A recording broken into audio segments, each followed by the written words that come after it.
Hey, this is Dave DeCamp from antiwar.com. This is anti-war news for Tuesday, November 14th, 2023.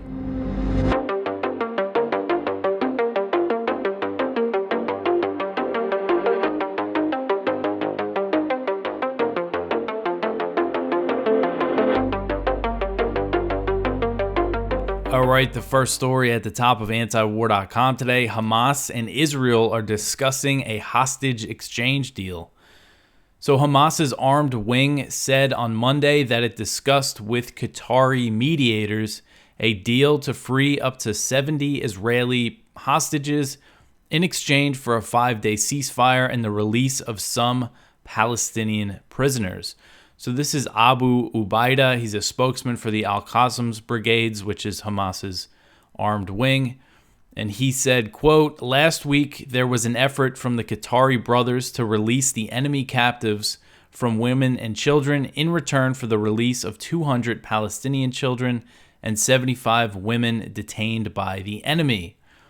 The truce should include a complete ceasefire and allow aid and humanitarian relief everywhere in the Gaza Strip," end quote.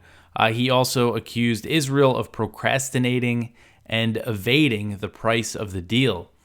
So what was interesting is that later on Monday, David Ignatius of the Washington Post, who's considered very close to the CIA, he reported that Israel and Hamas are close to a hostage deal that would free most Israeli women and children.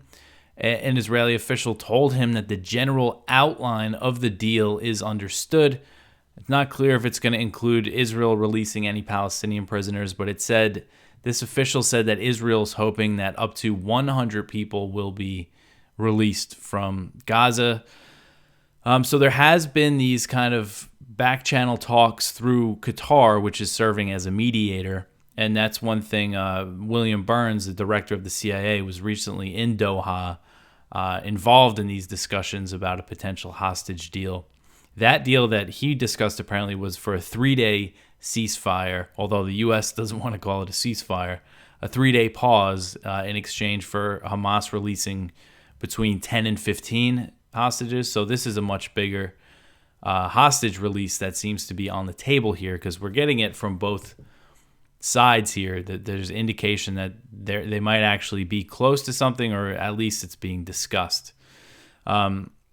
So far, though, Netanyahu has rejected deals like this. The Guardian reported last week that he rejected an earlier deal that would have involved a 5-day ceasefire in exchange for Hamas freeing children, women, the elderly, and sick people. It's not clear how many people they were talking in that potential deal. But that report said that Israel showed its rejection of the deal by launching its ground invasion of Gaza, which started on October 27th or October 28th. So Israel estimates that there are 240 Israelis being held in Gaza, most of them by Hamas, but also Palestinian Islamic Jihad is holding some people. And they were captured during the October 7th Hamas attack, which killed about 1,200 Israelis. Israel initially said 1,400 people were killed, but they brought the number down to 1,200. They said that they counted some bodies that turned out to be dead Hamas fighters in with the Israelis. So far, Hamas has released 4 people. They're claiming that some hostages were killed or are missing as a result of Israeli airstrikes, but that hasn't been confirmed. So we don't know, the exact number of people that they're holding. All right, the next one here. Gaza doctors plead for help to save premature babies. So this is kind of put together some quotes here from doctors working at the Al-Shifa hospital in northern Gaza who are pleading for help as the medical facility has ceased functioning after its power failed over the weekend amid an Israeli siege. So the medical staff has refused to evacuate the hospital due to fears that the approximately 700 patients they would leave behind will die. And among the at-risk patients are newborn and premature babies. And I know I discussed this yesterday. They were taken off incubators due to the power outage over the weekend.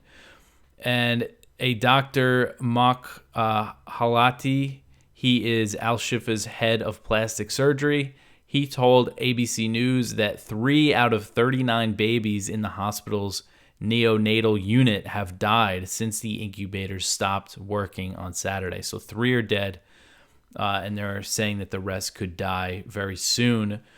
ABC also spoke with Dr. Shireen Noman Abed, and she is a neonatologist who said she expects all the babies will die due to the lack of clean water to mix with their formula. She said, quote, "Most of them are preterm babies who need incubators, who need electricity, who need special food, who need care. We expect all to die because they don't have water to prepare formula for them," end quote. So the 3 babies who died were among the 32 patients at the hospital that Gaza's health ministry said lost their lives in the past 3 days due to power outages and the Israeli siege. Israel is justifying its attack on the hospital by claiming a Hamas command center is underneath the hospital. And this claim has been denied by Hamas, and it's also been denied by the hospital staff and the doctors that are there. So Mohala Alati said, quote, "The tanks are in front of the hospital. We are under full blockade. It's a totally civilian area, only hospital facility, hospital patients, doctors, and other civilians staying in the hospital. Someone should stop this." He went on, "They bombed the water tanks, they bombed the water wells, they bombed the oxygen pump as well. They bombed everything in the hospital, so we are hardly surviving. We tell everyone the hospital is no more a safe place for treating patients. We are harming patients by keeping them here," end quote.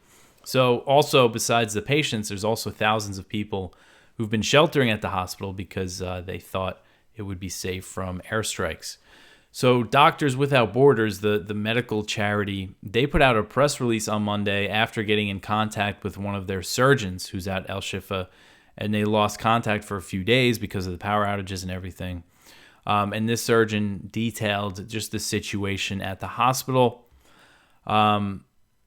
The surgeon said, quote, "We don't have electricity. There's no water in the hospital. There's no food. People will die in a few hours without functioning ventilators. In front of the main gate, there are many bodies. There are also injured patients. We can't bring them inside. When we sent an ambulance to bring the patients a few meters away, and they attacked the ambulance. There are injured people around the hospital looking for medical care. We can't bring them inside. There's also a sniper who attacked patients. They have gunshot wounds. We operated on 3 of them," end quote.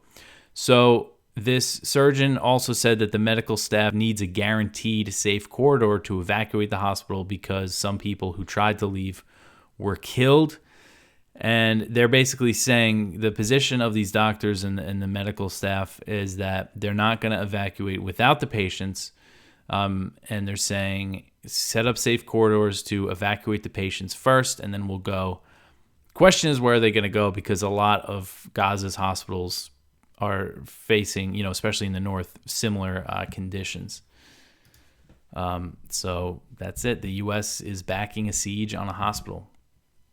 All right, so the next one here, State Department dissent memo says that the U.S. is supporting war crimes. So a State Department dissent memo obtained by Axios slams President Biden's support for Israel's war in Gaza, saying that the U.S. is backing Israeli war crimes. So this memo was signed by 100 State Department and USAID employees and says that the U.S. should reassess its policy toward Israel and call for a ceasefire in Gaza, where over 11,000 Palestinians have been killed since Israel unleashed its bombing campaign. So according to Axios, the memo was organized by a foreign affairs officer who previously said on social media that President Biden is complicit in genocide by supporting Israel's war. The memo says that Israel's actions, quote, "all constitute war crimes and or crimes against humanity under international law," end quote, and it criticizes the U.S. for doubling down on military assistance without red lines, without any red lines, no conditions. The memo reads, quote, "Members of the White House and the National Security Council displayed a clear disregard for the lives of Palestinians, a documented unwillingness to de-escalate, and even prior to October 7th, a reckless lack of strategic foresight," end quote.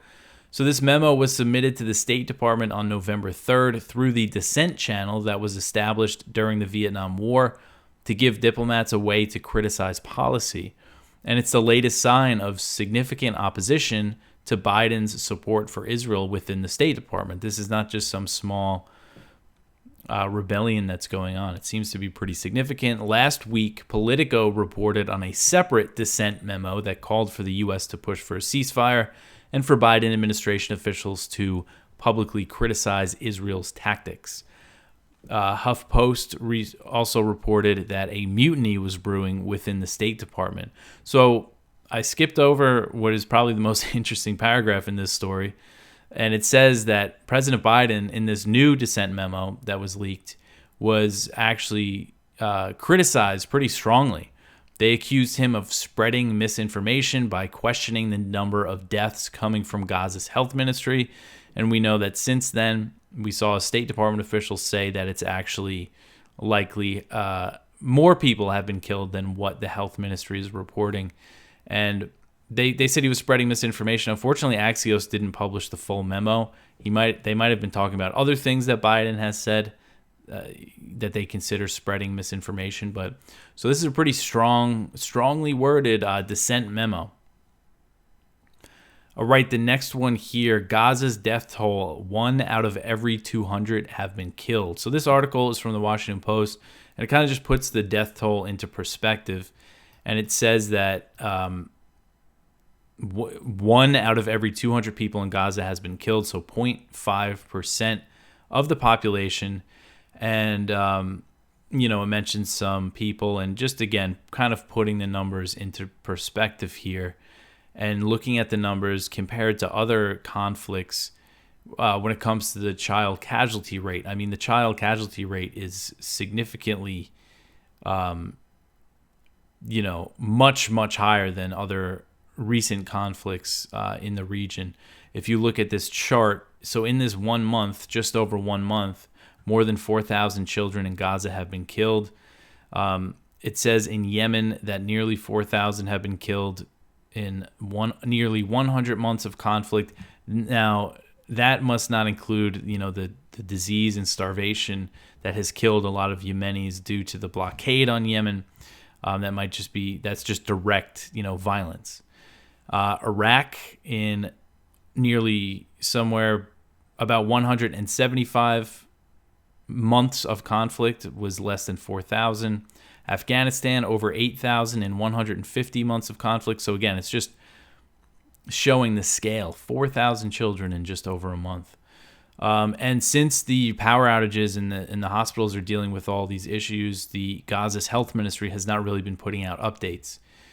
So it's just still over 11,000 has pretty much been the latest.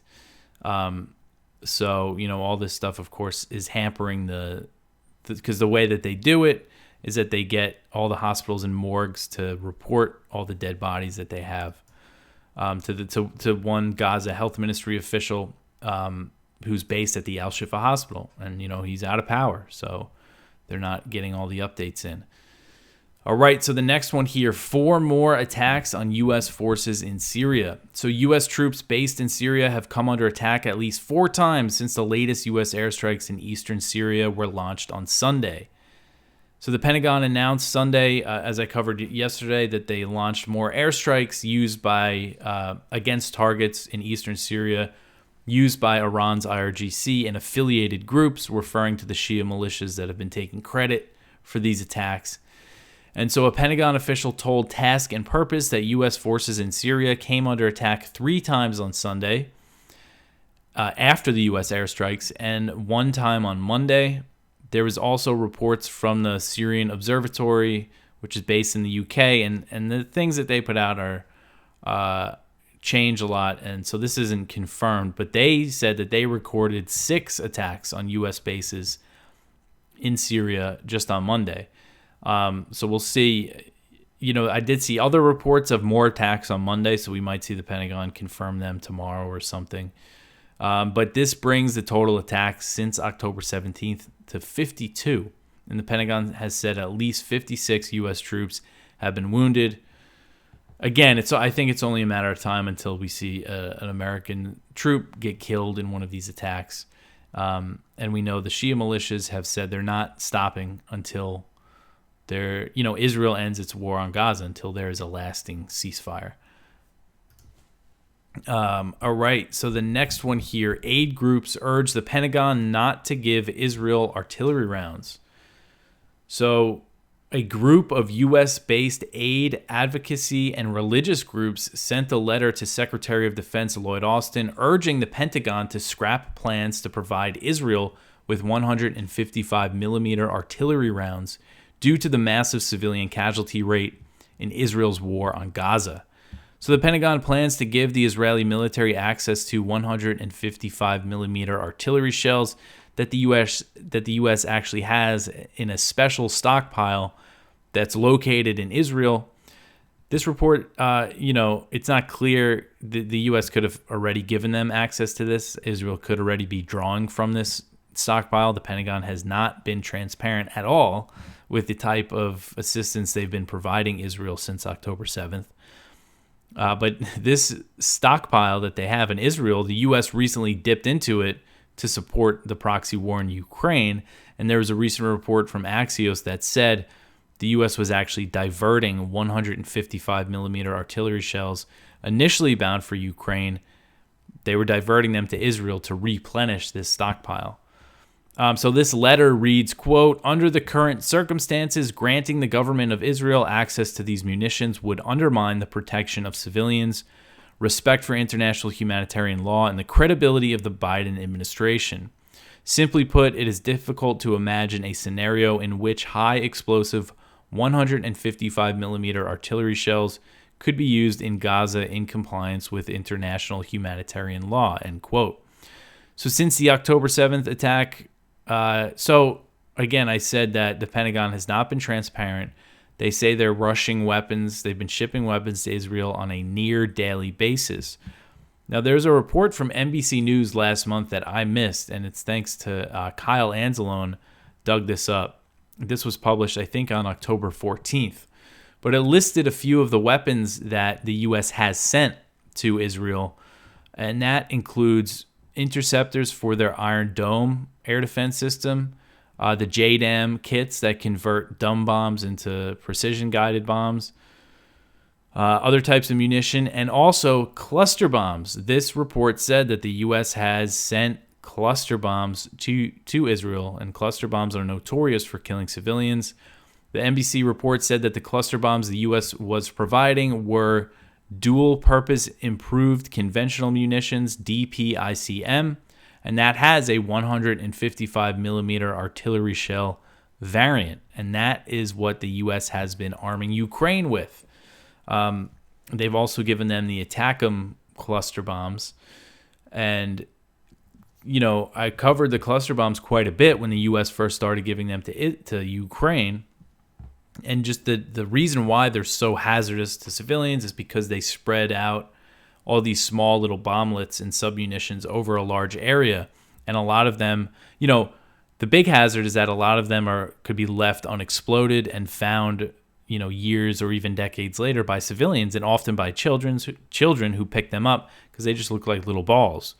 But in a place like Gaza that's so densely populated, I mean, the initial explosions from these little bomblets, they call them, in these densely populated areas, would have a devastating impact. I haven't seen any reports of Israel using cluster bombs in Gaza, but this says that the U.S. has sent them over there. We'll see if we could try to get some confirmation on this. And because of their indiscriminate nature, cluster bombs are banned by over 100 countries, but the U.S. is not a signatory to that treaty.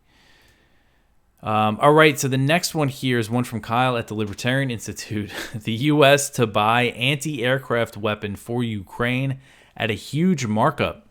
So Jordan is set to make a massive profit by selling Gepard self-propelled anti-aircraft systems to the U.S. So the U.S. plans to send the weapons to Ukraine.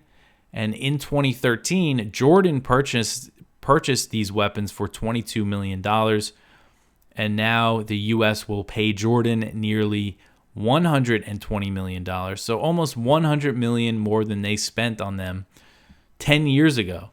And this is according to a report from De Telegraaf, which is I might have pronounced that wrong, and that is a Dutch daily morning newspaper, considered the largest, they're one of the biggest papers in the Netherlands. And it reads, quote, the report reads, quote, the Netherlands sold the 60 Gepards to the Jordanians in 2013 for about 350,000 euros each. At the time, it indeed involved a total amount of 21 million euros, while the Americans will now pay 1.8 million euros each, end quote. So that's in euros, but so 350,000 euros they got each one for, and now the U.S. is going to be paying 1.8 million. It's just an example of this type of spending. I mean, there's just no oversight. You think of, there's probably so many cases like this where there's these huge markups, price gouging and things like that. Probably beyond our wildest imagination, just the amount of waste in, the billions of dollars, the hundreds of billions of dollars being spent on this war. All right, so the next one here, Europe opens an F-16 training center for Ukrainian pilots. So a facility to train Ukrainian pilots on F-16 fighter jets was officially opened in Romania on Monday, as NATO countries are working to get the U.S.-made warplanes to the battlefield in Ukraine. So the Romanian Defense Ministry said, quote, the center will be an international hub for the training of F-16 pilots and will facilitate increased interoperability among allies, end quote. Ukrainian pilots started training on F-16s elsewhere in Europe earlier this year. The Pentagon said in October that training had also started at a U.S. Air National Guard base in Arizona, so Ukrainian pilots are also training inside the U.S., and the first batch of Ukrainian pilots is not expected to complete their training until next year. So far, Denmark, the Netherlands, Belgium, and Norway have all said that they're willing to supply Ukraine with F-16s when the training is completed. Denmark has said they want to deliver the first jets by April 2024. So not that far away, but considering how the war has been going, maybe it is a long way away. The Netherlands has sent 5 of its F-16s to the training center in Romania. They're giving their F-16s for the training center.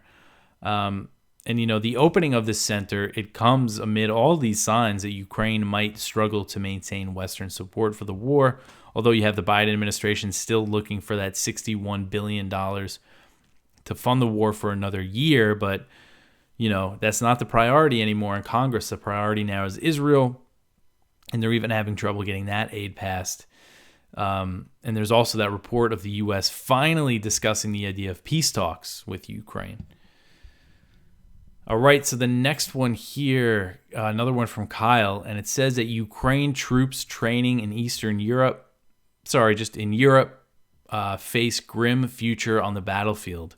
So tens of thousands of Ukrainian soldiers have been trained across Europe for the war with Russia. And, this is based on a report from AP that said, it painted, as Kyle said, a pretty grim picture of what the future holds for these Ukrainians.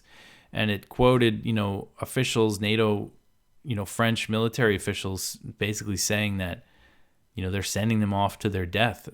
French trainers say they are careful not to get close to the Ukrainian cadets over fears that they will be killed on the frozen front lines. The AP report said that Ukrainian soldiers preparing for the deployment have resigned themselves to the grimness of the future. So pretty bleak stuff. And it just seems like, again, kind of another sign, just the way it's being reported and framed. It's not like they're doing this great thing by training these soldiers. It sounds like they're just sending them off to be killed or maimed in this brutal war that just seems more pointless by the day. All right, so the last one here, coalition emerges to challenge ruling party in Taiwan. So this is an article from Responsible Statecraft, and it says that after a prolonged period of speculation, conjecture, and anticipation, the contours of a blue-white coalition poised to challenge the incumbent Democratic Progressive Party in Taiwan's 2024 election began to crystallize late last month.